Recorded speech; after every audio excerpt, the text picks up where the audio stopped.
Sir చిన్నగా చెప్పండి sir. మన ఆలోచన సాధన సమితి ఆధ్వర్యంలో 15 ఏప్రిల్ 2025 మంగళవారం సాయంత్రం 4 గంటలకు హైదరాబాదులోని ఎగ్జిబిషన్ గ్రౌండ్ నాంపల్లి సభలో మన ఆలోచన సాధన సమితి ఆవిర్భావ సభ జరగబోతున్నది. ఆ సభకు సంబంధించినటువంటి కరపత్రము, గోడపత్రము ఇవాళ వాటిని రిలీజ్ చేయడానికి కరీంనగర్కు రావడం జరిగింది.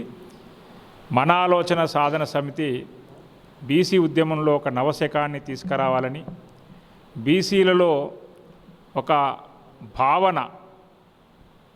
భావ వ్యాప్తి జరగడానికి ఈ మన ఆలోచన పనిచేయాలని సంకల్పించింది.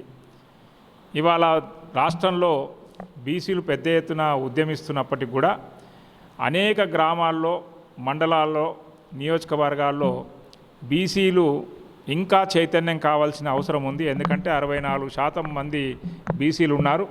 గ్రామాలకు వెళ్తే 80-85% బీసీలు ఉంటారు. వీళ్ళందరినీ కూడా కుల వృత్తులపైన ఆధారపడినటువంటి వ్యక్తులు, వివిధ వర్గాలపైన ఆధారపడినటువంటి వ్యక్తులందరినీ కూడా బీసీలం మేము అనేటువంటి ఒక భావన తీసుకురావాలి. వాళ్ళ కుల వృత్తులను అభివృద్ధి పరుచుకుంటూనే, కుల వృత్తులకు ఆత్మగౌరవాన్ని ఇస్తూనే, వాళ్ళ లోపల ఆత్మగౌరవాన్ని నింపుతూనే మేమెవరం కూడా దేనికి తక్కువగాము, ఈ సమాజంలో గొప్ప వాల్యూ కలిగినటువంటి, విలువ కలిగినటువంటి వ్యక్తులం మేము అనేటువంటి ఒక గర్వంగా చెప్పుకునేటువంటి విధంగా ఈ మన ఆలోచన సాధన సమితి ప్రతి హృదయంలో ఈ భావవ్యాప్తి చేస్తుంది. దీని ద్వారా మొత్తంగా సమాజాన్ని అంతా కూడా చైతన్యపరిచి రాజకీయ అధికారం వైపు కేవలం ఒక ముఖ్యమంత్రి అయితేనో, ఒకరిద్దరు ఎమ్మెల్యేలు అయితేనో, ఒక మంత్రి అయితేనో రాజ్యాధికారం వచ్చినట్టు కాదు.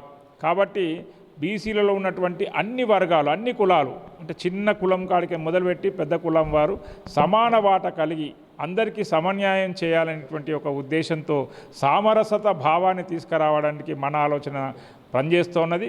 కాబట్టి ఈ 15వ తారీఖు నాడు జరిగేటువంటి బీసీలకు సంబంధించినటువంటి చైతన్యాన్ని కలిగించేటువంటి ఆ సభకు మన ఆలోచన సాధన సమితి ఆవిర్భావ దినోత్సవానికి సభకు మీరందరూ రావాల్సిందిగా కోరడానికి ఇక్కడ రావడం జరిగింది. దయచేసి కరీంనగర్లో ఉన్నటువంటి బీసీ మేధావులు, కార్మికులు, కర్షకులు, విద్యావంతులు, అలాగే ఉపాధ్యాయులందరూ కూడా ఈ కార్యక్రమంలో పాల్గొనవలసిందిగా కోరుతున్నాం. కటకం నరసింగరావు, ఈ మన ఆలోచన సాధన సమితి వ్యవస్థాపకులు.